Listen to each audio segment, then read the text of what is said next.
मानसिक यात्रा के 17वें दिन आप सभी भक्तों का हार्दिक स्वागत है। आप सब पिछले 16 दिनों से बहुत धैर्य पूर्वक जगन्नाथपुरी के विभिन्न स्थानों की मानसिक यात्रा कर रहे हैं, हम सब कर रहे हैं और बहुत ही अलग अलग सुंदर स्थानों के हमने दर्शन किए। जगन्नाथ जी के प्राकट्य के बारे में सुना, कैसे जगन्नाथ जी प्रकट हुए, कैसे नील माधव के रूप में विश्ववसु उनकी पूजा किया करते थे, फिर कैसे वे अप्रकट हो गए और उनके जगह दारू ब्रह्म जगन्नाथ जी प्रकट हुए। ये सारी कथाएं हमने सुनी। तो किस प्रकार यज्ञ नरसिंह प्रकट हुए, रथ यात्रा कैसे जगन्नाथ जी की निकलती है उसके बारे में सुना। और जो 9 कलेवर उत्सव होता है, भगवान जी जो हर 12 साल या 13 साल में नया शरीर ग्रहण करते हैं, धारण करते हैं, तो कैसे धारण करते हैं वह कथा सुनी। कैसे उसके लिए नए वृक्ष ढूंढे जाते हैं। और इस प्रकार जगन्नाथ जी की कथा सुनने के पश्चात आसपास के जो विभिन्न स्थान है, तीर्थ स्थान, उन सब स्थानों के दर्शन किए। और ये सारे स्थान जो थे जगन्नाथपुरी में ही थे। और उसके बाद फिर हमने कुछ और 15-16 स्थानों के दर्शन किए जो चैतन्य महाप्रभु से जुड़े हुए थे और जगन्नाथपुरी में थे।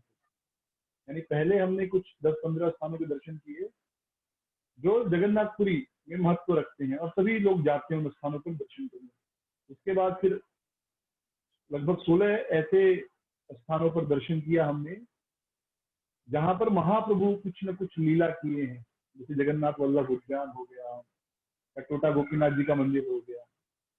और अब हम जगन्नाथपुरी से बाहर और लेकिन जगन्नाथपुरी के आसपास के जो इलाके हैं उन स्थानों के दर्शन कर रहे हैं। तो कल हमने जलेश्वर के दर्शन किए, जलेश्वर महादेव, और किस प्रकार श्री चैतन्य महाप्रभु वहां नृत्य किए, यह कथा हमने सुनी जलेश्वर मंदिर में। और फिर हम वहां से रेमुना पहुंचे और रेमुना जी के दर्शन किए, रेमुना की कथा सुनी कि किस प्रकार परम भगवान श्री राम ने इस धाम को, रेमुना धाम को प्रकट किया। सप्तशिरा नामक नदी वहां प्रकट की और बड़ा ही सुंदर रमणीय स्थान वहां पर प्रकट हुआ। और हमने यह भी सुना कि किस प्रकार चित्रकूट में भगवान श्री राम ने माता सीता के आग्रह पर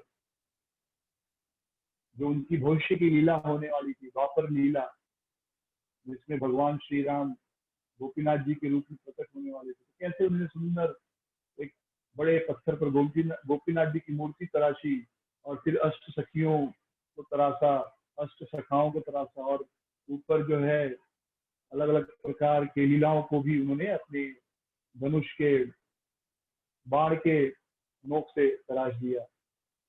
पर भगवान ने कहा तो 7 दिन में पूरा अच्छे से दर्शन होगा, लेकिन माता सीता 3 दिन में ही एकदम अधीर हो गई। तो वे नहीं नहीं मुझे तो देखना है। तो भगवान ने उनको दिखाया सुंदर विग्रह। तो गोपीनाथ जी का स्वरूप इतना सुंदर है, कृष्ण का स्वरूप, माता सीता भी आकर्षित होगी। राम जी हैं साथ में, पर राम जी अपने कृष्ण स्वरूप में सबसे ज्यादा सुंदर लगते हैं। वही राम अपने उस ग्वाल बाल स्वरूप में सबसे ज्यादा सुंदर लगते हैं। तो माता सीता को इच्छा होगी कि ठीक है, मैं तो इस अर्चा विग्रह की पूजा करूंगी।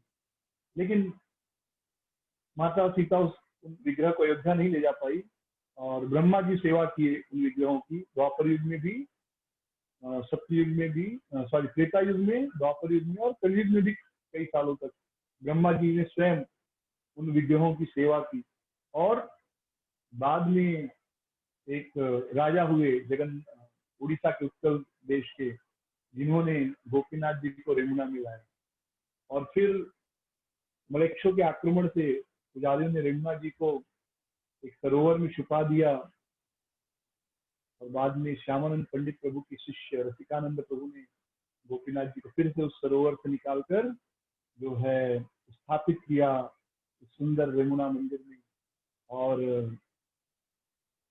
रसिकानंद जी गोपीनाथ जी के चरणों को स्पर्श किया और उसी विग्रह में अब प्रकट हो गया। तो आज भी रेमुना जाएंगे तो रसिकानंद प्रभु जी की पुष्प समाधि है और उनके 7 शिष्यों की समाधि है।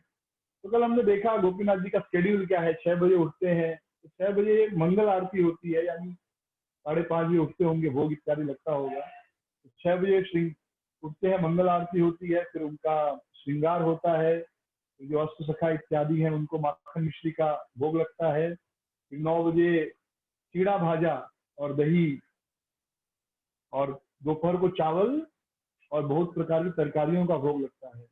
और उसके पश्चात उत्थान आरती जो करीब 4-5 बजे की होती है, उस समय खीर, और रात में चावल का भोग भगवान को लगता है।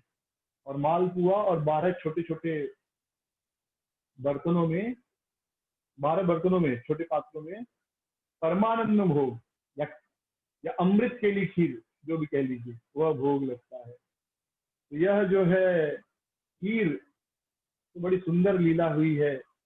एक महान वैष्णव भक्त श्रील माधवेंद्रपुरी, उनसे यह लीला जुड़ी हुई है।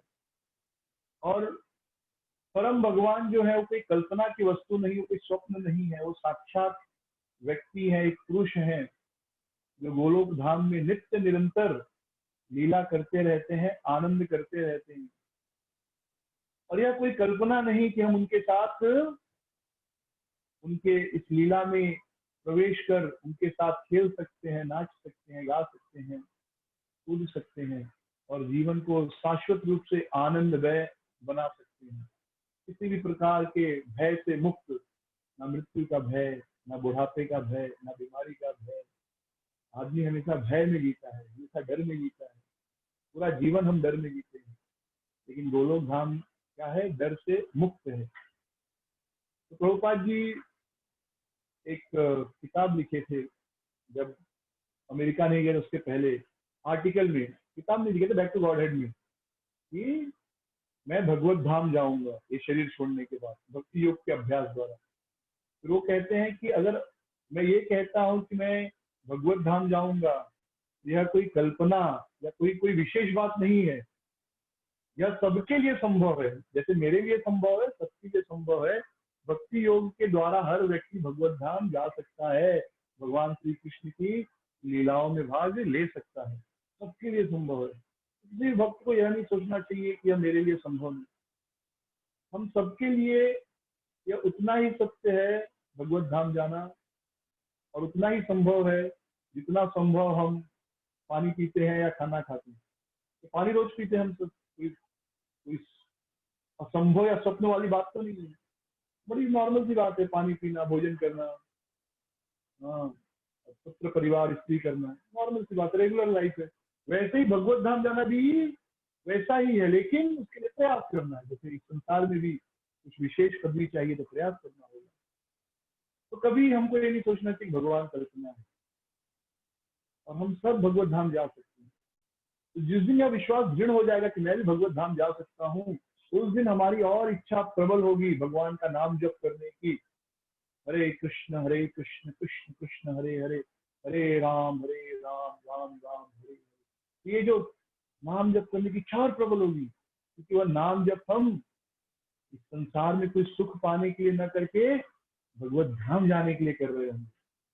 अभी तक हमें कहीं ना कहीं ये विश्वास है कि हम नहीं जाने वाले, लेकिन हम सब जप कर रहे हैं, तो मन में कहीं ना कहीं ये है कि ठीक है, जप इसलिए कर रहे हैं मेरा परिवार सुखी रहेगा, मैं सुखी रहूंगा, भविष्य अच्छा होगा, जीवन में कोई दुख नहीं होगा, दुख भी आएगा तो भगवान संभाल लेंगे। तो ये सारी भावनाएं हैं कहीं ना कहीं। भगवत धाम जाने की भावना के लिए अभी तक हमारा जब ठीक से शुरू नहीं हुआ, लेकिन भगवत धाम जाना उतना ही संभव है हम सबके लिए जितना प्रभुपाद जी के लिए था। और हम सबके सामने प्रभुपाद जी ने वह रास्ता खोल के रखा है। तो वही धर्म भगवान जो गोलोक में विहार करते हुए इस संसार में अर्चा विग्रह के रूप में आते हैं, और भक्त अर्चा विग्रह के रूप में उनकी सेवा करते हैं। तो आपके घर में जो भी अर्चा विग्रह है, राधा कृष्ण हो, सीताराम जी हो, गौर निताय हो, जगन्नाथ बलदेव सुभद्रा हो, या भगवान का फोटो हो, कभी ये मत सोचिए कि केवल मूर्ति मात्र है, प्रतिमा नहीं, तुम्हें साक्षात वजेंद्र नंदन, वो प्रतिमा नहीं है, साक्षात वजेंद्र नंदन है, साक्षात कृष्ण है।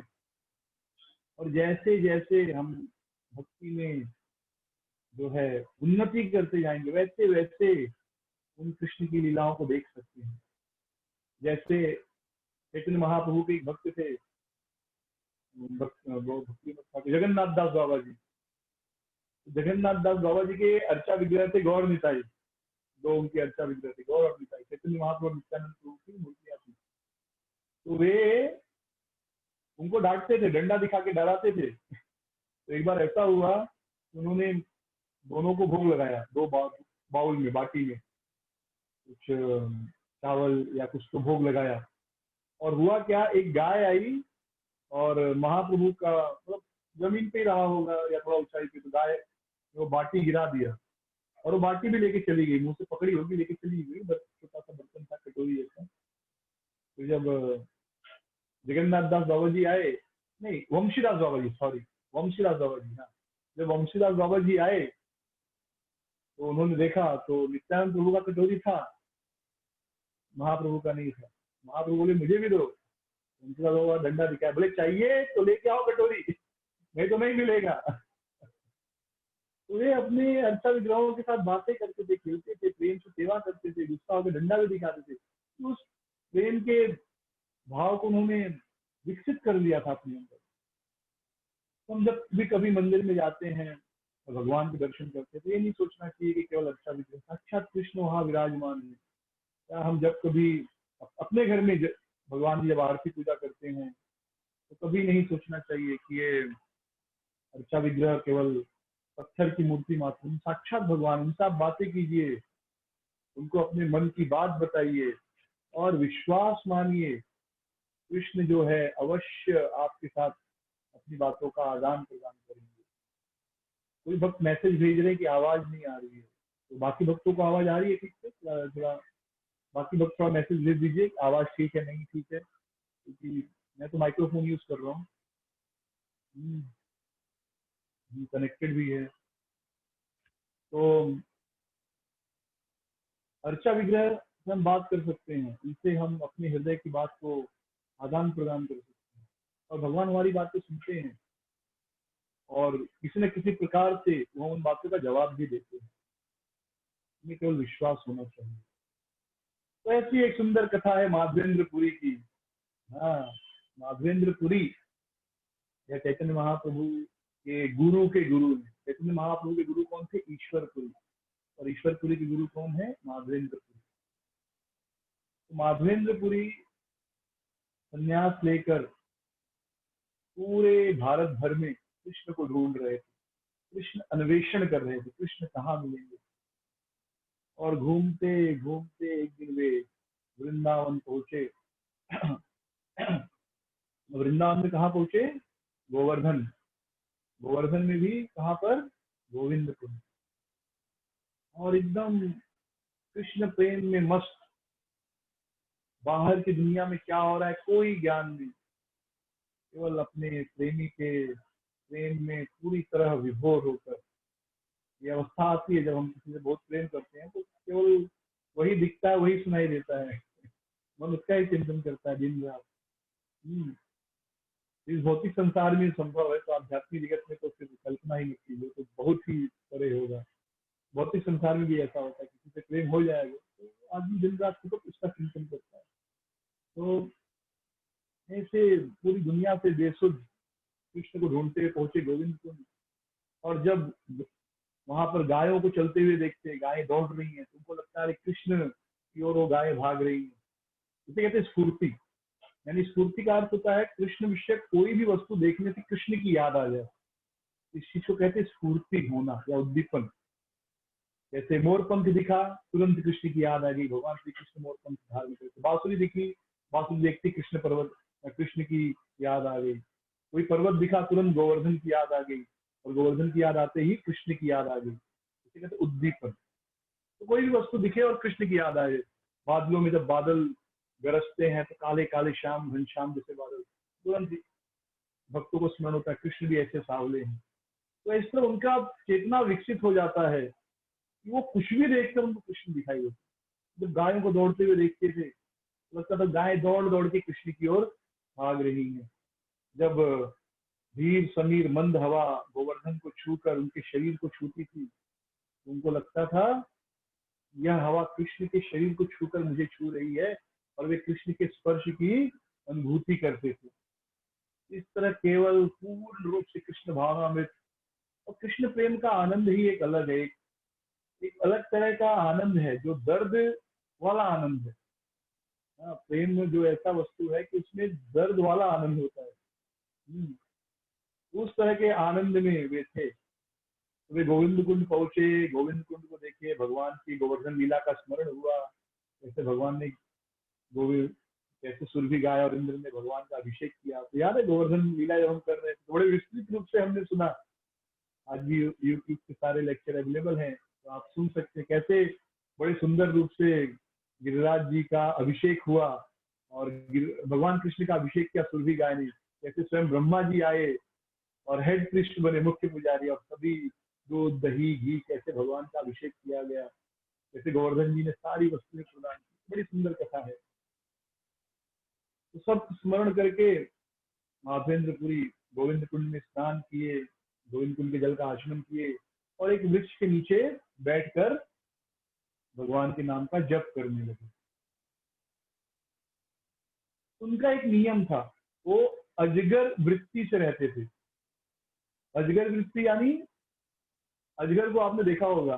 देखिए, कभी भी कुछ उदाहरण दिया जाता है इस तरह, तो उदाहरण के केवल उस एक अंश को समझना चाहिए। अब ये मत सोचिए कि माधवेंद्र कोई अजगर थे, इसको कहेंगे अजगर। अजगर वृत्ति क्या होती है कि अजगर मुंह खोल के जगह बैठा रहता है, कुछ आ गया तो खा लेगा, नहीं तो भूखा रहेगा, लेकिन कहीं जाएगा नहीं। तो कहते ना, अजगर करे न चाकरी, पंछी करे न काम, दास मलुका कह गए सबके दाता राम। ये अजगर कोई नौकरी नहीं करता, पंछी कोई काम नहीं करता। हाँ, पंछी करे न चाकरी, अजगर करे न काम। हाँ, पंछी कुछ काम नहीं करते, किसी की नौकरी नहीं करते, चाकरी नहीं करते, यहाँ वहां मिल जाता। और अजगर करे न काम, अजगर तो काम भी नहीं करता। पंछी तो थोड़ा बहुत काम करते हैं, और वो किसी की नौकरी नहीं करते। और अजगर तो काम भी नहीं करता, एक जगह बस मुंह बाकी से खड़ा रहता है, अजगर जैसा। कोई शिकार आ गया तो खा लिया। वैसे ही माधवेंद्रपुरी कभी किसी से कुछ नहीं मांगते थे। किसी ने भिक्षा दे दी, खा लिया, नहीं दी, ठीक है, आज भूखा रह जाएंगे। उस उच्च स्तर के भक्त हुआ करते थे एक समय में। तो माधवेंद्रपुरी इस तरह शाम की बेला हो गई, और कुछ उन्होंने सुबह से कुछ नहीं खाया था। उन्होंने सोचा कि आज भगवान की इच्छा है, कृष्ण की इच्छा है कि मैं भूखा रहूं, कोई इच्छा, कोई बात नहीं। इस प्रकार वो भजन कर रहे थे, तब तक एक बड़ा सुंदर ग्वाल बाल आया उनके पास, और उसने कहा कि अरे बाबा, कब से बैठे यहाँ भजन कर रहे हो गोविंद कुंड के पास, और कुछ खाया नहीं आज? भिक्षा मांगकर खा लेना चाहिए। हमारा गांव जो है, वहां पर अन्न का टोटा नहीं है, भोजन की कमी नहीं है, दूध का टोटा नहीं है, बहुत दूध है यहाँ पर। हाँ, तो यहाँ पर कोई भूखा नहीं रहता। या तो लोग मांग कर खा लेते हैं, और जो मांगता नहीं मैं खिलाता हूँ, लेकिन यहाँ किसी को भूखा रहने नहीं देता मैं। तो विशेष रूप से जो भगवान के भक्त हैं, भगवान कुछ न कुछ प्रेरणा देकर किसी न किसी हाथ से उसकी सेवा करवा देते, उस व्यक्ति को भोजन मिल जाता है भगवान के भक्त। तो माधवेंद्र गुरु ने पूछा कि अरे बेटा, कौन है तू, और कैसे तुझे पता चला कि मैं यहाँ भूखा हूँ और भजन कर रहा हूँ? तो कन्हैया ही था छुपे हुए भाग वेश में। उसने कहा कि तो कुछ गोपियां आई थी, स्त्रियां ग्वालिन आई थी गोविंद कुंड में जल भरने, पानी भरने। उन्होंने बोला, मुझे दूध दिया, बोला जा बाबा बैठा है, उसको दूध दे दे, ये दूध पियो, दूध पी के दूध गटक जाओ, ब्रज भाषा बोलते गटक जाओ, पी जाओ, तो दूध गटक जाओ, और मैं आके तुमको फिर लोटा लेके जाऊंगा। माधवेंद्र पुरी तो देखते रह गए उस बालक को, उस बालक की मुस्कुराहट को। साक्षात वजेंद्र नंदन कृष्ण आए हैं, तो कितना सुंदर है भगवान। हाँ, तो उसकी तो कोई कल्पना ही नहीं होगी। वो चला गया बालक, अभी केवल उसके बारे में सोच रहे हैं, तो कब आएगा, कब आएगा। फिर बोले अच्छा दूध दिया है, दूध पी गए। तो दूध पी रहे हैं, तो दूध थोड़े दुनिया का है किसी गाय का, तो सुरभि गाय का दूध है, वैकुंठ का दूध है, गोलोक का दूध है। दूध पे एकदम तृप्ति हो गई, उसका स्वाद अप्राकृतिक, इस दुनिया से परे, इस दुनिया का नहीं था। तो माधवेंद्र पुरी बस इंतजार करे कब आएगा, कब आएगा, तो बच्चा आया नहीं। अरे भी अपना भजन कर रहे थे, भजन करते करते उनको तंद्रा आ गई। तो एक होता है निद्रा, एक होता है तंद्रा। निद्रा यानी प्रॉपर सो जाते हैं, और तंद्रा यानी सो के जप कर रहे हैं। यानी आपने देखा होगा मंदिर में कभी जाइए, करीब 5:45 और 6:15 के आसपास, इसके बीच में जाइए, क्योंकि जब 5:15 जब शुरू होता है तो थोड़ा एक्टिव रहते हैं लोग, लेकिन आधे घंटे बाद थोड़ा तंद्रा आना शुरू होता है। तो 5:40 के बाद आप किसी भी इस्कॉन मंदिर में चले जाइए अधिकतर, और 6:15 के बीच में, तो उसके बाद फिर भक्त वॉकिंग वगैरह करने लगते हैं। ये बीच में जाएंगे तो आपको भक्त ऐसे दिखाई देंगे, हरे कृष्ण कृष्ण कृष्ण हरे हरे, हरे कृष्ण हरे। तो ये है तंद्रा, मतलब सो नहीं गए पर नींद आ गई है, क्या भक्त ऐसे, मतलब वो सो गया है लेकिन सोया भी है, हमारा भी चल रहा है, ऐसे हो जाता है, उसको कहते हैं तंद्रा। तो तंद्रा आ गया, तंद्रा ने क्या देखा, वही बालक आया, और उस बालक ने कहा कि माधवेंद्र, कब से तुम्हारा इंतजार कर रहा था, कितने समय से तुम्हारा इंतजार कर रहा था कि तुम कब आओगे। हाँ, तो यहाँ बगल में ही एक स्थान है, वहां पर मेरी गोवर्धन गिरधारी जो नामक कर्चा विग्रह है, बहुत समय से वहां पर पड़ी हुई है, और बहुत समय से मैं गर्मी ठंडी बारिश सब कुछ सह रहा हूँ। तो आप कृपा करके मुझे उस झाड़ी से निकालो और मुझे गिरिराज गोवर्धन के ऊपर स्थापित करो, फिर गोविंद कुंड से जल लेकर मेरा अभिषेक करो, जिससे मेरा शरीर स्वच्छ हो जाए। और मैं बहुत दिनों से भूखा हूँ, इतने दिन से पड़ा हुआ हूँ इसमें, तो खूब बढ़िया भोग लगा। मेरी बड़ी इच्छा है आपके हाथों से प्रसाद खाने, भोग खाने की। भगवान को प्रसाद नहीं खिलाया जाता, भगवान को भोग खिलाया जाता है। टेक्निकल चीज है, याद रखिए। हम कहते भगवान के लिए प्रसाद ले लो, भगवान के लिए प्रसाद नहीं लिया जाता, भगवान के लिए भोग लिया जाता है, और भोग लग जाता है जब भगवान को, तब वो प्रसाद बन जाता है और हम प्रसाद खाते हैं। ये आपने बहुत सुना होगा, भगवान के लिए प्रसाद ले लो, भगवान को चढ़ाने के लिए प्रसाद ले लो, और हम भी कहते थे भगवान को चढ़ाने के लिए प्रसाद देना। वो गलत है। ये टेक्निकल टर्म है, मतलब प्रसाद नहीं चढ़ाया जाता, भोग चढ़ाया जाता है, और फिर भगवान को भोग लगने के बाद वो प्रसाद बन जाता है। तो भोग लगाओ, मुझे बहुत भूख लगी है। हाँ, तुम्हारे प्रेम से ही मैंने तुम्हारी यह सेवा स्वीकार की है, और जब मैं प्रकट होऊंगा, मेरे दर्शन करने से बड़े बड़े बड़े पतित लोग जो है उनका उद्धार हो जाएगा। यही गोपाल जी जो है आज नाथ द्वारा में श्रीनाथ जी के रूप में पूजित है। और आप देखिए, बहुत सुंदर अर्चा विग्रह है, देख के मन आकर्षित हो जाता है। बहुत कम दर्शन देते हैं, और बड़े राजसी रूप में राज ठाट से रहते हैं वहां पर, और 6-7 दिन उनका दर्शन बंद हो जाता है, क्योंकि पुजारी वहां के ये कहते हैं कि ये तो असली में कहा गोवर्धन वाले हैं, गिरधारी है ना, गोवर्धन गिरधारी। तो 7 बजे चले जाते गोवर्धन, जैसे अंधेरा होता है, फिर वहां पर राधा रानी के साथ रात खेलते हैं, इसलिए हम 7 बजे इनको सुला देते हैं। फिर कोई सेवा पूजा नहीं, उसके बाद वो अपना रास वगैरह करके जब आते हैं, फिर सुबह इनकी सेवा शुरू होती है। तो भगवान वहां पर बहुत विशेष सेवा होती है, थोड़ा आधा घंटा दर्शन, फिर मंदिर बंद आधे घंटे, फिर 10 मिनट का दर्शन, फिर आधे घंटे बंद। कितने बार भोग लगता है, गोपाल है ना, बालक के रूप में। हाँ, तो मेरा सेवा करो। श्री गोपाल नाम मोर गोवर्धन धारी, ब्रजेर स्थापित आमी इह अधिकारी। तो मेरा नाम क्या है, मैं गोपाल हूँ, और मैं गोवर्धन पर्वत को धारण करने वाला हूँ। तो भगवान गोवर्धन को धारण किए थे तब कितने साल के थे, 6-7 साल के। गिरधारी गोपाल कहते हैं, तो जो अच्छा विग्रह है, ऐसे आप देखेंगे ऐसे हैं गोपाल जी यहाँ पे। तो इसलिए बहुत भोग लगता है उनको। तो जब मुसलमानों ने मुझ पर आक्रमण किया यहाँ पर, तो पुजारियों ने मुझे छुपा दिया।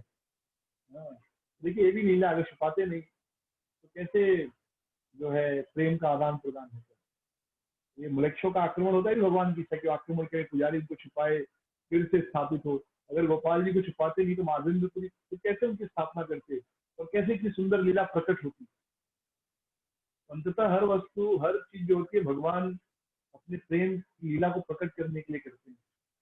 नहीं तो साधारण मनुष्य में, साधारण मलेच्छ मुसलमान में क्या ताकत है कि भगवान के अर्चा विग्रह को उनके स्थान से हिला दे। भगवान की प्रेममयी लीलाओं को प्रकट करने के भगवान उनका भी सहारा देते, ठीक है तुम भी थोड़ा कुछ करो, तुमको भी पुण्य मिलेगा, और मेरे भक्तों के साथ मेरे प्रेम का आदान प्रदान होगा। तो इनकी इन्हीं एक गिरधारी जी जो है बहुत बार छुपे हैं। गोवर्धन में इनकी स्थापना हुई ना, माधवेंद्रपुरी में स्थापना की है। तो जब महाप्रभु को इनके दर्शनों की इच्छा हुई, तो उस समय नीचे आए थे। उस समय भी ऐसा हुआ कि मलेच्छ ने आक्रमण कर दिया है, तो भाई छुपा दो, तो किसी गांव में जाकर छुपा दिया। उसी प्रकार रूप सनातन को भी इनके दर्शन की इच्छा हुई, लेकिन बोले हम गोवर्धन पे कैसे चढ़ेंगे, क्या गौड़ी मठ जो चैतन्य महाप्रभु के मानने वाले हैं वो लोग गोवर्धन पर्वत पर पैर नहीं रखते। तो उनके लिए भी भगवान उतर के आए थे। सेम रूमर फैल गया चारों ओर कि मलेच्छु ने आक्रमण किया, सब मंदिर तोड़ रहे हैं। तो भक्तों ने उनको एक गांव में छुपा दिया, गुठली गांव कुछ तो गाँव में। जब हमने गोवर्धन लीला की थी तो उसमें कथा सुनी, तो फिर रूप सनातन उनका दर्शन किया था। तो ऐसे भगवान लीला करते हैं। तो कभी मत सोचिए हमारे मन में आएगा अरे कुछ मुसलमानों के भय से देखो भगवान भाग गए, नहीं, भगवान भागे नहीं होते तो ये जो सुंदर लीला हुई माधवेंद्रपुरी के साथ कैसे होती, फिर कैसे माधवेंद्रपुरी जाते गोपीनाथ जब वो खीर चुराने की लीला रेमुना की होती। तो अंततः हर चीज में दुनिया में कोई भी वस्तु अंततः वह भगवान अपनी प्रसन्नता के लिए और अपने भक्तों के साथ प्रेम के आदान प्रदान के लिए करते हैं। अगर भगवान ये दिखाना चाहे कि मैं कितना ताकतवर हूँ तो पूरी सृष्टि को एक सेकेंड में समाप्त कर सकते हैं, कोई बड़ी बात नहीं, पूरी सृष्टि समाप्त हो जाएगी। तो भगवान ताकत दिखाने के लिए यहाँ पर नहीं आए, भगवान यहाँ पर कुछ भी लीला करते हैं तो प्रेम का आदान प्रदान अपने भक्तों के साथ। जैसे अभी 500 साल पहले वहां मंदिर टूटा, आज मंदिर बन रहा है, फिर से कितने भक्तों की चेतना इतनी सुदृढ़ हुई होगी, आज राम मंदिर बन रहा है। मैं एक पढ़ रहा था, एक माता जी हैं 1991 से आज तक उन्होंने अनाज नहीं खाया, तब 50 साल की थी जब बाबरी मस्जिद टूटी थी। उन्होंने कहा यहाँ जब तक राम जी का मंदिर नहीं बनेगा तब तक मैं अन्न ग्रहण नहीं करूंगी। 30 सालों से उन्होंने भोजन नहीं किया है, केवल फल पे जीवित है। ये कितना प्रेम होगा, हम सब सोच रहे हम कितने बड़े भक्त हैं भगवान के, रोज 16 माला जप करते हैं, हाँ मंदिर में दान देते। देखो उस स्त्री को, वो क्या कोई साधारण स्त्री होगी? 30 सालों तक हम एक दिन उपवास रखे तो अगले दिन हाउ हाउ करते कब मिलेगा कब मिलेगा। 30 सालों तक वो वेट कर रही थी, अब उसकी इच्छा पूरी हुई। जब मंदिर का शिलान्यास होगा तब माता जी जो है कुछ भोजन ग्रहण करेंगे। तो ये सारे महान भक्त तिलक नहीं लगाती है, लेकिन देखिए और दिन रात राम नाम जप करती है, तो कितना प्रेम उसका बढ़ा होगा राम जी के लिए सोचिए। और भगवत धाम तो निश्चित ही है 30 तक। हम साल में एक दो 24 क्या करते हैं, एकादशी करते हैं, 24 दिन उपवास, उसमें भी 3 टाइम खा ही लेते हैं। Ekadashi breakfast, Ekadashi lunch, Ekadashi dinner Ekadashi pizza, Ekadashi क्या क्या बना के खाते हैं। उसके 30 साल मजाक नहीं है। तो प्रणाम करता हूँ माता जी को। तो प्रेम ऐसे कितने भक्त, कितने भक्त। तो ये मत सोचिए कि कोई आया मंदिर तोड़ दिया, कोई भक्त कोई मुसलमान ने आके मंदिर तोड़ दिया, ये और भगवान कुछ नहीं कर पाए। नहीं, भगवान भविष्य में कुछ उनकी लीला का आस्वादन करना चाहते हैं, इसलिए किसी व्यक्ति को प्रेरणा देकर एक काम करा दिया। इसका अर्थ ये नहीं हमको मंदिर तोड़ना है, तात्पर्य है कि भगवान कुछ भी इस संसार में हो रहा है अंततः भगवान के आनंद के लिए। भगवान ने कहा कि मलेच्छों का आक्रमण हुआ, उनके भय में भाग गया पुजारी ने मुझे यहाँ छुपा दे, तब से यहाँ छुपा हूँ, अब तुम आ गए, मुझे निकालो और मेरी स्थापना करो।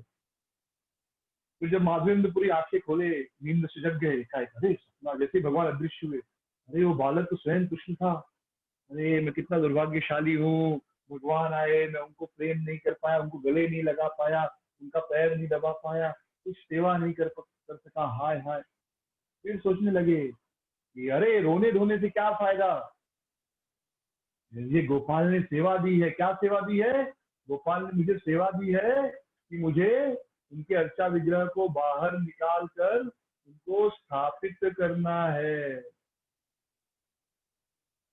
तो जैसे अगले दिन सुबह हुआ, तुरंत गांव में गए, आसपास के गांव वालों को बुलाया, बोला मुझे गिरधारी गोपाल ने दर्शन दिया, यहाँ पर जो कुंड है, आसपास कुछ कुंड रहा होगा छोटा, यहाँ की झाड़ियों लताओं में जो है गोपाल छिपे हुए हैं और उनको निकालना है। तो सभी गांव वाले जो भी हाथ में था कुदाल बरसा लेकर चल पड़े, सब झाड़ी सब साफ सुथ करके उस स्थान पर पहुंचे और उस कुंड से गोपाल जी को निकाला। गोपाल जी बहुत भारी थे, तो 15-20 व्यक्ति मिलकर उनको उठाए, जो बलवान लोग थे, और उठाकर पर्वत पर लेकर जाना था ना, तो और भारी हो जाता है किसी चीज को लेकर ऊपर चढ़ना। तो सब गए, सबने बड़े मेहनत से गोपाल जी को गोवर्धन पर स्थापित किया।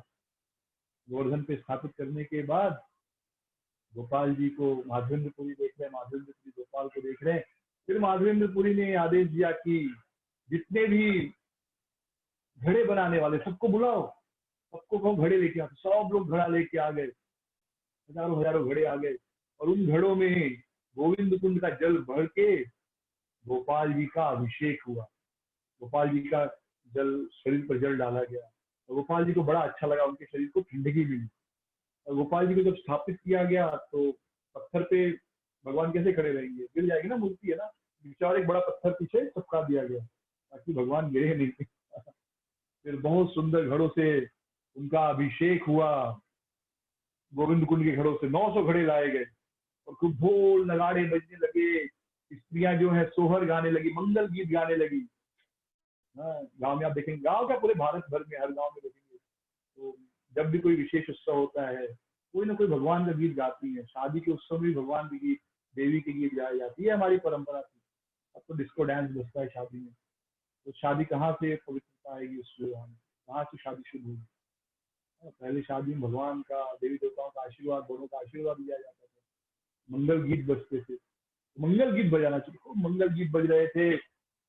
और फिर बहुत सारे लोग अपने, बहुत सारे जो मथुरा के व्यापारी थे उनको भी पता चला, तो सारे व्यापारी अपने साथ खूब सारा मैदा, आटा, चावल, कोई घी, कोई दूध, कोई पनीर, सब लेके आ गए।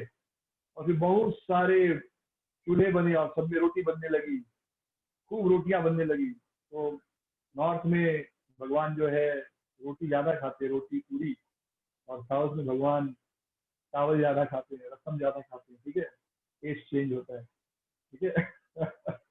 खूब सारी रोटियां बनने लगी, बहुत सारे चूल्हों पे दाल बनने लगी, बहुत से जो ब्राह्मण थे वो दाल बनाने लगे, रोटियां बनाने लगे। तो ब्राह्मणों का एक गुण है, वो कुकिंग आना ही चाहिए। ब्राह्मण को महाराज जी बोलते हैं, महाराज जी कुकिंग कर रहे हैं, मतलब बहुत से जो लोग होते हैं क्षत्रिय और वैश्य लोग, अमीर धनी परिवार, अमीर धनी लोग, व्यापारी लोग, तो अपने घर में किसी को भी कुक नहीं रखते वो लोग। जो शुद्ध ब्राह्मण है, शाकाहारी ब्राह्मण, तो भगवान का नाम जब कीर्तन करते उनको ही अपने यहाँ बड़े प्रेम से रखते, क्या आप हमारे लिए रसोई बनाइए, और उनको बड़े प्रेम से महाराज महाराज कह के संबोधित करते हैं। तो भले ब्राह्मण उनकी सेवा कर रहे हैं लेकिन उनको शुद्ध प्रसाद मिलता है। तो बहुत सारे ब्राह्मण, खूब सारा दाल सब्जी बनने लगी, अलग अलग प्रकार के केक बने, समोसे बने, बहुत प्रकार की मिठाइयाँ, और ये रो सारा सब कुछ गोपाल के सामने लग गया। ऐसा लगा कि गोवर्धन पर्वत के सामने एक और गोवर्धन खड़ा हो गया है, और माधवेंद्रपुरी के प्रेम से गोपाल ने सब कुछ खा लिया, और फिर सब कुछ प्रकट भी कर दिया, और वैसा ही। तो माधवेंद्रपुरी ने देखा कि हमारे गोपाल ने सब कुछ खा लिया है, और फिर सब कुछ प्रकट भी कर दिया, तो कोई और नहीं देख पा रही कि माधवेंद्र देख गए, क्योंकि इतना प्रेम था उनको, देख गए। फिर उसके बाद भगवान की आरती हुई, गंध पुष्प धूप दीप नैवेद्य अर्पित किया गया, और फिर वो प्रसाद सब ब्रजवासियों ने बड़े प्रेम से खाया। तो पहले जब गोपाल को भोग लगाया गया तो ब्रजवासी बड़े खुश हुए, इतना सारा भोग हमारे गोपाल खा रहे हैं। और फिर जब वो भोग ब्रजवासियों में बांटा गया तो गोपाल देखकर खुश हो रहे कि मेरे भक्त जो है ब्रजवासी, मेरे अपने सखागण, अपने परिवार वाले इतना खा रहे सुंदर। एक कंपटीशन शुरू हो गया कि रोज ऐसे एक दूसरे को खिलाना है।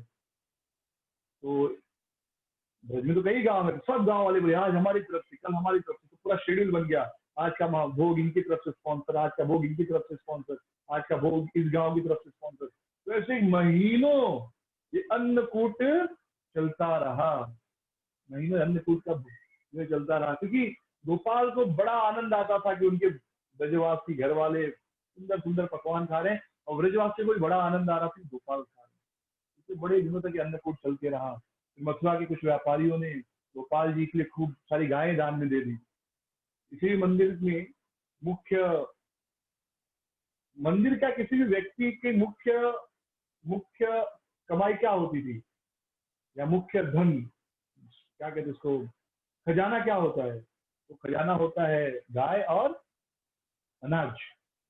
तो पहले जब माँ बाप लड़की के लिए लड़का देखने जाते थे अपनी बेटी के लिए, तो देखते थे कि भाई कितनी गायें हैं और कितना अनाज है, ठीक है, क्योंकि गाय है तो दूध, दही, पनीर, मक्खन सब मिलेगा, मिठाइयाँ मिलेगी, पेड़ा, संदेश सब मिलेगा अगर गाय है तो।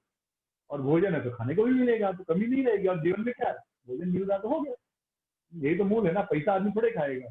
अभी लॉकडाउन हुआ, हम जो स्ट्रिक्ट लॉकडाउन होता, कुछ गाड़ी आएगी जाएगी नहीं, तो 2 दिन में तो हमारी हालत खराब हो जाती। पैसा लाखों रुपया हो के भी खा पाते क्या हम लोग? हम तो नहीं, चावल गेहूं और दूध चाहिए जीवन जीने के लिए।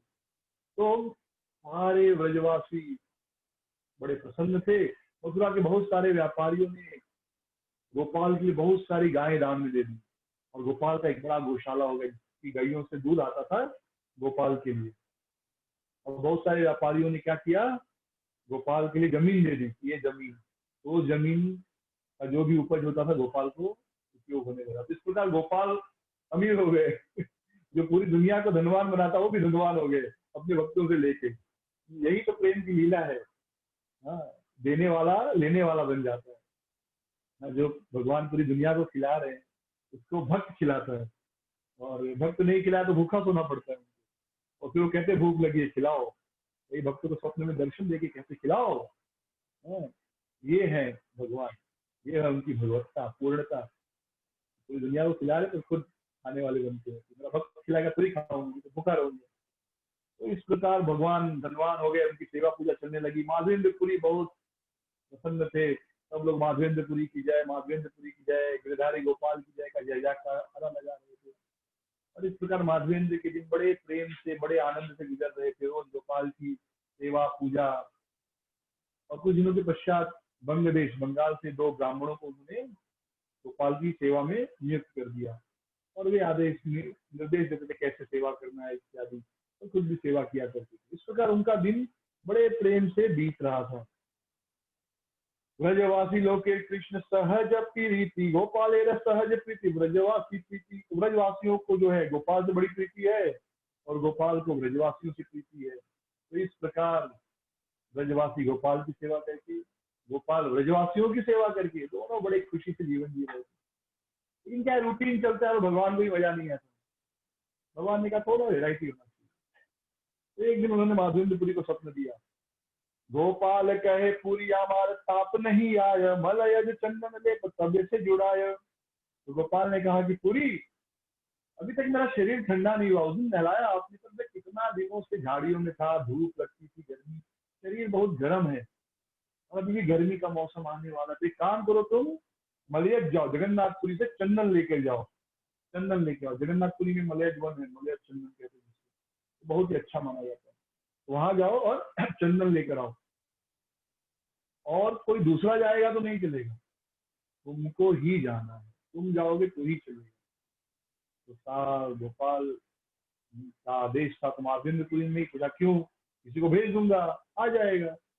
लेकिन गोपाल को माधवेंद्रपुरी से ही सेवा लेनी, किसी और से नहीं। क्योंकि उनको सेवा से ज्यादा माधवेंद्रपुरी का प्रेम चाहिए था, चंदन से ज्यादा उनका प्रेम चाहिए था। प्रेम कब दिखता है, जब हम किसी के लिए कुछ मेहनत करते हैं, तो पता चलता है कि हम इस व्यक्ति से प्रेम करते हैं। तो माधवेंद्रपुरी चल पड़े, और चलते चलते वे कहाँ पहुंचे, रेमुना पहुंचे। यहाँ आए इस स्थान पर, रेमुना आए। यहाँ पर इन्होंने गोपीनाथ जी के दर्शन किए। तब इनका नाम क्षीर चोर गोपीनाथ नहीं था, इनका नाम केवल गोपीनाथ। गोपीनाथ जी के दर्शन किए। गोपीनाथ को देखते ही मन में आनंद उठा। गोपीनाथ के सामने नृत्य किए, कीर्तन किए, बैठ गए। फिर उन्होंने पुजारी से पूछा कि यहाँ का मैनेजमेंट बहुत अच्छा है, बहुत सुंदर रूप से आप लोग व्यवस्था करते हैं, और आप लोग क्या क्या भोग लगाते। उनके मन में ये भाव आया कि मैं पता करूंगा यहाँ गोपीनाथ जी को क्या क्या भोग लगता है, फिर पता करके, रेसिपी जान के मैं वैसी सेवा मेरे गोपाल की भी करूंगा। तो उनको पता चला कि यहाँ पर अमृत केली खीर जो है बड़ी प्रसिद्ध है, बड़ी स्वादिष्ट होती है। तो भगवान को भोग लगता है तो बहुत सारे आइटम लगते हैं, लेकिन ये सबसे फेमस है अमृत केली खीर, या खीर बोलिए। जैसे राधा रास बिहारी जी का स्वीट समोसा, पूरे इस्कॉन मंदिर है, पूरे दुनिया के जितने भी इस्कॉन मंदिर है, उन सब जगहों पर राधा रास बिहारी का स्वीट समोसा बहुत प्रसिद्ध है आज भी। 50 साल हो गए। बहुत सारे मंदिरों में बहुत प्रकार के, अलग अलग प्रकार के भोग बनते हैं भगवान के, स्वादिष्ट स्वादिष्ट, लेकिन स्वीट समोसा राधा रास बिहारी का ही फेमस। और कोई जब राधा रास बिहारी आता है तो भक्त यही कहते हैं, आप राधा रास बिहारी जा रहे हो तो हमारे लिए स्वीट समोसा लेके आना, मीठा समोसा रास बिहारी का। मुंह में पानी आ रहा है, मतलब इतना स्वादिष्ट है, उसका स्वाद याद आ गया। बहुत स्वादिष्ट होता है। वैसे ही वो गोपीनाथ जी जो है उनके लिए अमृत के लिए भोग लगता है। उनके मन में इच्छा हुआ कि मुझे भी पता चल जाए अमृत केली कैसे बनाते हैं, खीर कैसे बनाते हैं, तो मैं भी मेरे गोपाल को खिलाऊंगा, तो मैं खाऊंगा चखूंगा तो पता चलेगा। तो बोले अरे शी शी, मैं क्या सोच रहा हूँ, मैं सन्यासी हूँ और खीर खाने की इच्छा किया, जबकि अपने लिए इच्छा नहीं की थी, लेकिन भाव आ गया कि मैं मांग कैसे इच्छा कर लिया कि मुझे खीर मिले। नहीं नहीं, ये तो बड़ा गलत हो गया। भगवान अगर चाहेंगे तो भिजवा देंगे तो खाऊंगा, नहीं तो नहीं खाऊंगा।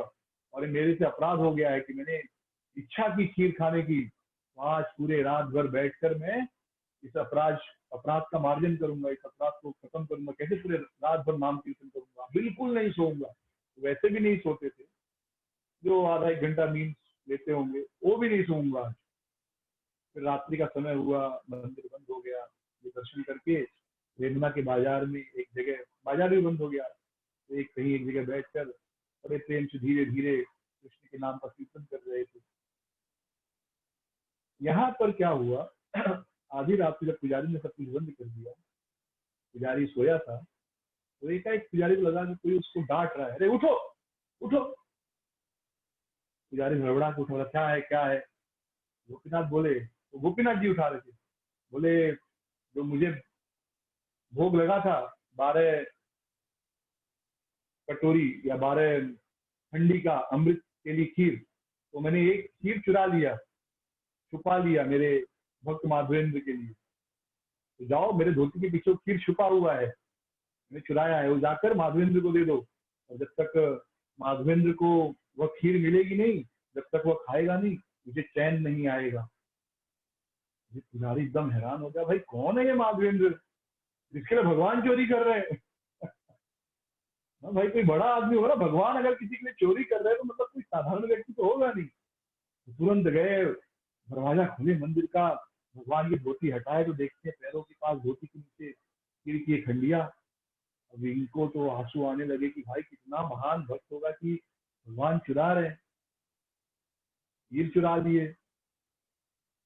और वैसे भगवान को चुराने की जरूरत नहीं थी, तो उनका ही भोग था। तो कृष्ण कह सकते थे जाओ और दे दो, गोपीनाथ जी कह सकते थे जाओ और दे दो, बिना चुरा ही कह सकते थे। लेकिन भगवान बताना चाहते थे, देखो मेरे भक्त के लिए मैं चोरी भी कर सकता हूँ, मेरे भक्त के लिए मैं कुछ भी कर सकता हूँ। ऐसा कोई काम नहीं जो मैं मेरे भक्त के लिए नहीं कर सकता। सोचिए, अगर भगवान कहते हैं कि मैं मेरे भक्त के लिए कुछ भी कर सकता हूँ, तो भक्त को भी अंततः यह भावना विकसित होनी चाहिए कि मैं मेरे कृष्ण के लिए कुछ भी कर सकता हूँ। अंततः अगर उसमें कृष्ण की प्रसन्नता है, गुरुओं की प्रसन्नता है, तो माधवेंद्रपुरी भैया पुजारी हीर लिया, और आंखों से तो आंसू आ ही ऐसे, माधवेंद्र जी पूरी पास, माधवेंद्र पुरी ऐसे कह के पूरे बाजार में वो ढूंढ रहा था। और एकाएक उनको कीर्तन की आवाज सुनाई दी, माधवेंद्र पुरी पास कीर्तन कर रहे थे, हरे कृष्ण कृष्ण कृष्ण हरे हरे, हरे राम राम राम हरे हरे। जब कीर्तन की आवाज सुने तो उस दिशा में गए। उनको लगा कि भाई रात को तो कोई भक्ति ही जप कर सकेगा, कोई महान भक्त, बाकी तो जिंदगी भी जप नहीं करते लोग, रात को कहाँ से करेंगे। वहां पहुंचे, बोले आप पूरी पाल है क्या, महावीर ने कहा हाँ। तो उन्होंने कहा आपके लिए गोपीनाथ जी ने खीर चोरी किया, और कहा कि जब तक आप इस खीर को खाओगे नहीं तब तक उनको चैन नहीं आएगा। महावीर को ये सुनते ही उनकी आंखों से भर भर भर भर आंसू आने लगा, ये भगवान मेरे लिए चोरी किए। और पूरे शरीर में सात्विक विकार, रोए खड़े हो गए, एकदम कपकपी आने लगी। तब पुजारी समझ गया कि हाँ इतना महान भक्त है, तभी तो भगवान चोरी किए। तो महावीर ने पूरा खीर खा गए, और खीर खा गए वो तो छोड़िए, पूरा जो भी हंडी था उसको भी तोड़ दिए एकदम, और बारीक बारीक करके अपने उतरिया में बांध दिए। और एक नियम बना दिए कि रोज एक दाना उस हंडी का खाया करते थे, छोटा टुकड़ा। बहुत खुश हो गए उस दिन, और सुबह जल्दी जल्दी निकल पड़े जगन्नाथपुरी। उनको लगा कि भाई अब सबको पता चलेगा, सब आएंगे पैर छुएंगे, बोले बाबा आशीर्वाद दो, मेरा बेटा पास हो जाए, मेरी बेटी पास हो जाए, मेरा शादी हो जाए, मेरी नौकरी लग जाए। कौन रुकेगा, निकल पड़े वहां से। लेकिन जगन्नाथपुरी पहुंचे तो उनके पहले तो उनकी कीर्ति पहुंच गई थी, लोगों को पता चल गया था कि भाई एक ऐसा भी भक्त है जिसके लिए भगवान ने चोरी की। वहां पर तो जगन्नाथ मंदिर में तो खूब उनकी सेवा होने लगी। खूब जगन्नाथ का महाप्रसाद मिला उनको, जगन्नाथ का महाप्रसाद खाया उन्होंने। फिर उसके बाद वहाँ के भक्तों ने पूछा आपकी क्या सेवा करें? उन्होंने कहा सेवा मुझे कुछ नहीं चाहिए, मेरे गोपाल को चंदन और कपूर दे दो। तो 20 सेर चंदन और 9 मन कपूर। कपूर और चंदन मिलाते तो और ठंडा होता है, कपूर भी ठंडा करता है। तो मलय चंदन और कपूर लेकर एक बड़ी बैलगाड़ी में उनको भेज दिया गया। राजा ने एक लेटर लिख दिया, रास्ते में कोई भी कर नहीं लेगा। फिर वापस से आए उतना सामान लेकर, कहाँ पहुंचे? गोपीनाथ जी पहुंचे। लेकिन इस बार तो अलग बात थी, इस बार तो विशेष हो गए थे ना। पहले तो कोई नहीं जानता था, अब तो सब जानते कि भाई ये तो गोपीनाथ जी के प्रिय कृपा पात्र भक्त हैं। तो उनको खूब सेवा टहल हुई, उनको गोपीनाथ जी का प्रसाद दिया गया। और ये गोपीनाथ जी के सामने बैठकर जो तो ये होता है प्रांगण, गोपीनाथ जी के सामने मंदिर के सामने का, वहां पर बैठकर निरंतर गोपीनाथ जी का दर्शन कर रहे थे, कीर्तन कर रहे थे। और सेवक लोग भीड़ को रोक रहे थे कि भाई रोक, कोई इनको डिस्टर्ब मत करो, इनको दर्शन करने दो गोपीनाथ का। तो दर्शन होने के बाद महाप्रसाद पाया इन्होंने। फिर उस रात्रि जब वो वहां विश्राम कर रहे थे तो गोपीनाथ जी इनके स्वप्न में आए, गोपाल स्वप्न में आए। गोपाल कौन थे? वृंदावन वाले, एक ही है, कोई अंतर नहीं। तो गोपाल ने कहा कि माधवेंद्र अब और मेहनत मत करो, बहुत मेहनत किया, मैं और गोपीनाथ एक ही है, अलग अलग नहीं है। तो जो चंदन आप मेरे लिए ला रहे हो वो गोपीनाथ जी को लगाना शुरू करो। उनका शरीर और मेरा शरीर में अंतर नहीं है, उनके शरीर में चंदन लगेगा तो मुझे भी ठंडक मिल जाएगी। माधवेंद्रपुरी अगले दिन पुजारियों को ये बात बताए, तो उस दिन से जो है चंदन लगाना शुरू हुआ, जिसे हम चंदन यात्रा के रूप में इस्कॉन में मनाते हैं। 21 तक भगवान को चंदन लगाया जाता है। तो इस प्रकार परम भगवान श्री कृष्ण अपने भक्त के लिए खीर चोरी किए। सबसे इनका यह प्रेम वाला नाम हो गया खीर चोर गोपीनाथ। और जब चैतन्य महाप्रभु, तो वास्तव में ये कथा चैतन्य महाप्रभु सुन रहे थे, नित्यानंद प्रभु उनसे कथा कह रहे थे। नित्यानंद प्रभु को कथा क्यों पता थी? नित्यानंद प्रभु याद है जब वो छोटे थे तो उन्होंने, एक ब्राह्मण ने कहा कि मुझे एक सेवक चाहिए, और उनके माता पिता से कुबेर सब उनका नाम था, उनको ले लिया और पूरा भारत वो पूरा घूमे थे, सब तीर्थ यात्रा घूमे थे नित्यानंद प्रभु। उनको पूरा भारत में कौन सा तीर्थ कहाँ है सब पता था, सब तीर्थ स्थानों की कथा पता थी। तो जब ये कथा सुने तो बहुत प्रसन्न हुए चैतन्य महाप्रभु। तो उस मंदिर में, तो यहाँ पर देखिए चैतन्य महाप्रभु भी आए हैं। अभी हम उन स्थानों की चर्चा कर रहे हैं जहाँ चैतन्य महाप्रभु आए थे। रेमुणा में चैतन्य महाप्रभु आए और उन्होंने कथा सुनी। और जब यह कथा सुनी तो ऐसे आख्याने कहिला दोहार महिमा, प्रभु भक्त वात्सल्य आर भक्त प्रेम सीमा, श्रद्धा युक्त ये सुने ही जन, श्री कृष्ण चरण से ही पाए प्रेम धन। तो कृष्णदास कविराज गोस्वामी कहते किस प्रकार मैंने भगवान की महिमा, उनके प्रेम का वर्णन किया। और जो कोई भी श्रद्धा के साथ यह कथा सुनता है कि किस प्रकार भगवान ने अपने भक्ति के लिए चोरी की, तो उसे कृष्ण प्रेम धन प्राप्त हो जाता है, भगवत प्रेम प्राप्त होता है।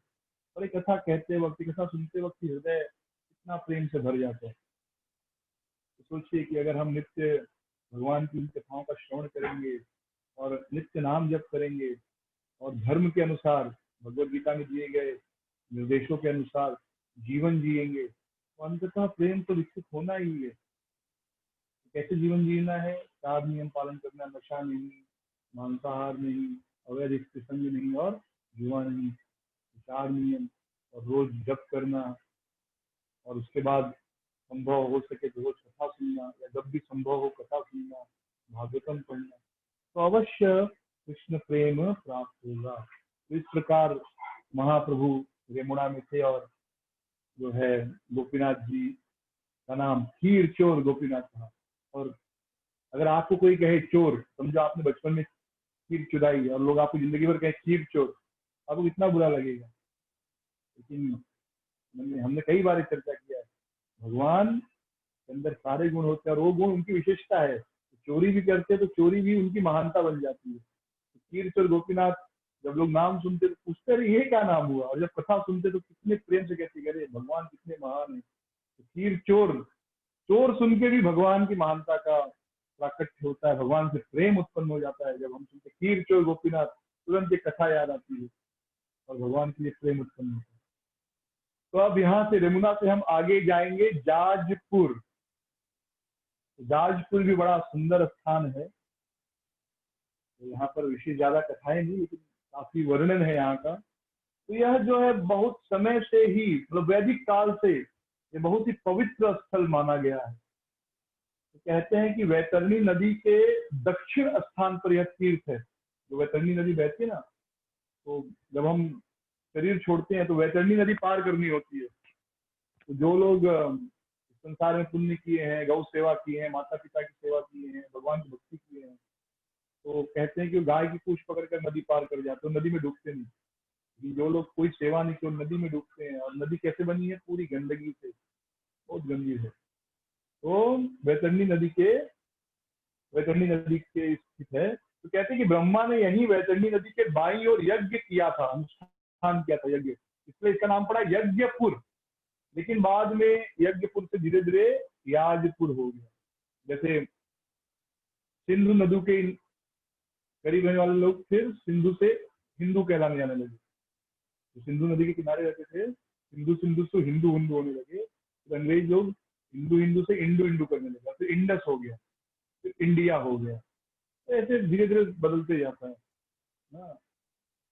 जो भी शब्द होते हैं थोड़ा धीरे धीरे थोड़ा थोड़ा चेंज आते आते फिर वो पूरा ही बदल जाता है। तो ऐसे ही जाजपुर नाम हो गया, जबकि इसका नाम था यज्ञपुर।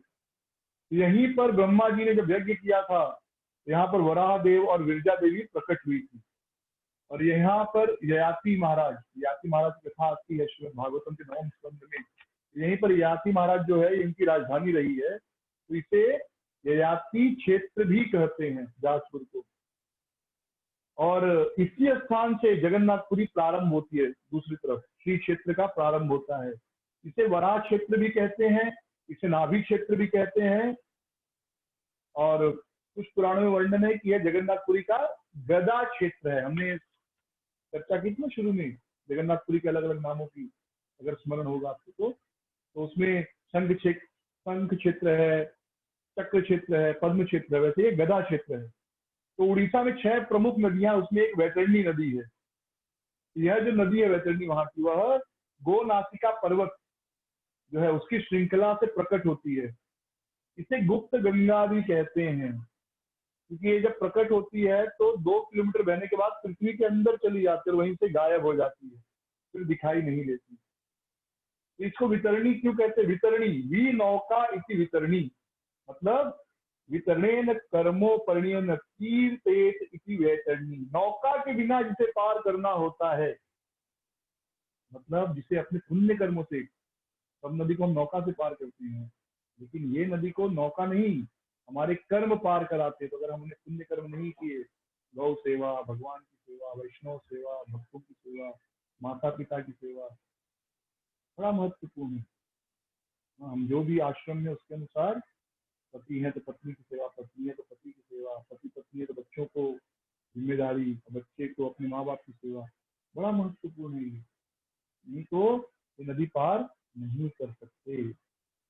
आस्ते वैतरणी नाम सर्व पाप हरा नदी, तस्याम स्नात्वा नरश्रेष्ठ सर्व पापे प्रमुच्यते। तो ऐसा कहते हैं कि जो वैतरणी नदी है सभी पापों को हरण करने वाली है। तो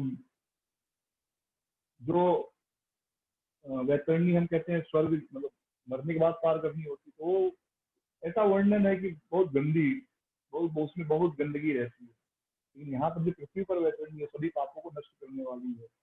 तो वैतरणी नदी के द्वीप में और दशामेध जो घाट है, दशामेध यज्ञ घाट है, वहां पर श्री वराहदेव का मंदिर है। और पूर्व की ओर मुख करके वराहदेव वहां पर विराजमान है। यहाँ पर श्री यज्ञ वराह का शिलामय श्री विग्रह है। वराहदेव जी हैं, उन्होंने ही यज्ञ प्रकट किया है, इसलिए उनको कहते हैं यज्ञ वराह। तो जब वराहदेव प्रकट हुए, उनके रोए से क्या प्रकट हुआ? तिल और दुर्वा। तो कोई भी दुर्वा सबसे पवित्र माना जाता है, तुलसी और दुर्वा।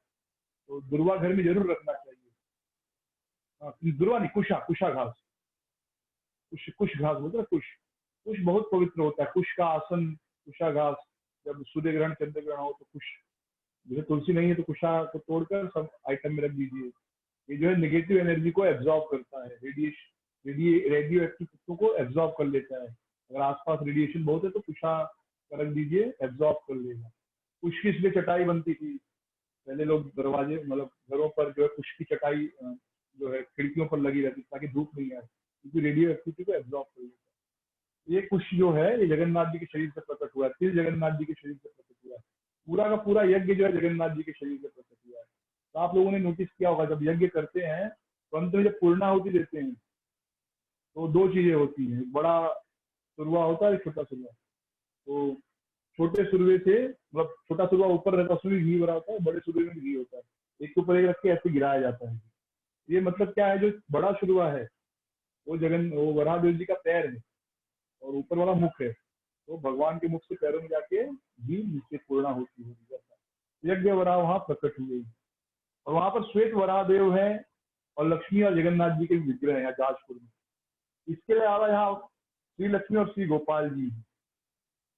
तो इस वराह मंदिर से 2 किलोमीटर की दूरी पर, 3 किलोमीटर की दूरी पर श्री विरजा देवी जी हैं, जिनको ब्रह्मा जी ने प्रकट किया था। विरजा देवी जी का मंदिर है, बहुत ही प्राचीन मंदिर है और यहाँ पर 2 भुजाओं में द्विभुजधारी विरजा देवी।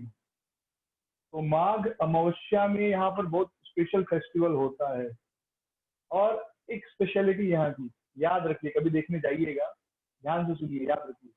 विरजा देवी का जो मंदिर है, वहां मंदिर के अंदर एक छेद है, वह छेद चारों ओर दीवार से घिरा हुआ, लोहे से उसको घेर कर रखा गया है, गहरा छेद है।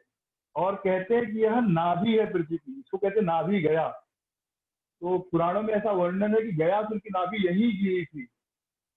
और वह छेद इतना ऐसा है कि आप कितना भी सामान डालो इसमें कभी नहीं भरता, सब सामान अंदर चला जाता है, यानी आप कुछ भी डालेंगे अदृश्य हो जाएगा, आप डालते रहिए सब चला जाएगा पाताल में। यानी जो नाभि है वहां पर कभी वो भरेगा ही नहीं, हमेशा आप कुछ भी डालोगे लगेगा अरे अंदर चला गया, खींच लेता है।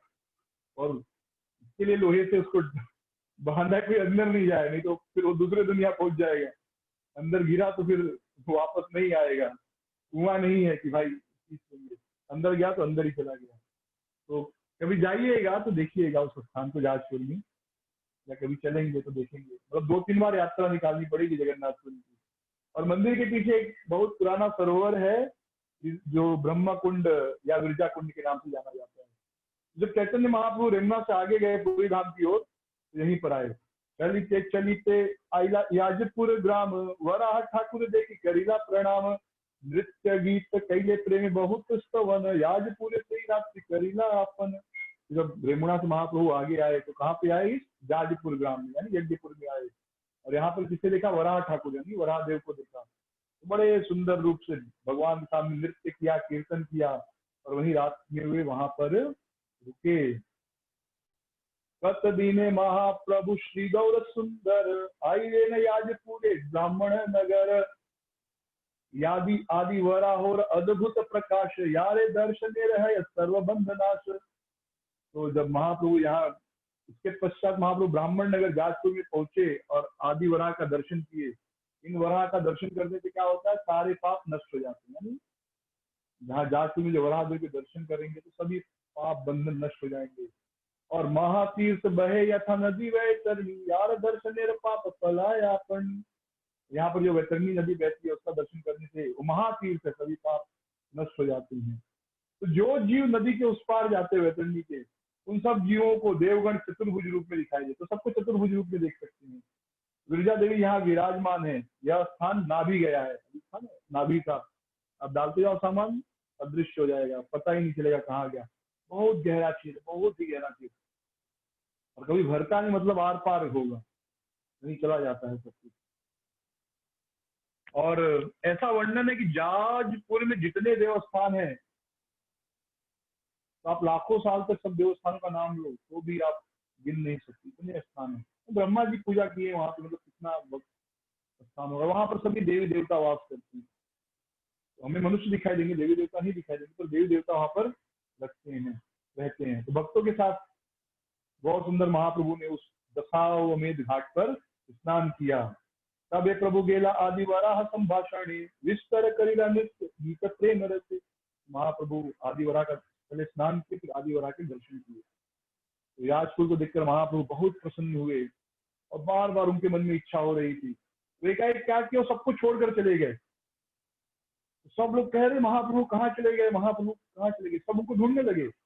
पर चैतन्य महाप्रभु ने कहा आप सब चिंता मत करो, याजपुर गांव में बहुत से देव स्थान है जो अदृश्य है, दिखाई नहीं देते। तो महाप्रभु सबसे अदृश्य होकर उन सब स्थानों का दर्शन कर रहे हैं। तो हम सब चलते सब जगह भिक्षा मांगेंगे, और भिक्षा मतलब भोजन मांगेंगे। भीख अलग होता है, भिक्षा अलग होता है। भीख गरीब अनक्वालिफाइड आदमी को दिया जाता है, बेचारा बेचारा है ऐसा करके भीख दिया जाता है। भिक्षा यानी जो व्यक्ति श्रेष्ठ है, भगवान का भक्त, उसे भिक्षा दी जाती है। तो भक्तगणों ने ऐसा ही किया, फिर सबने भिक्षा करके भोजन किया।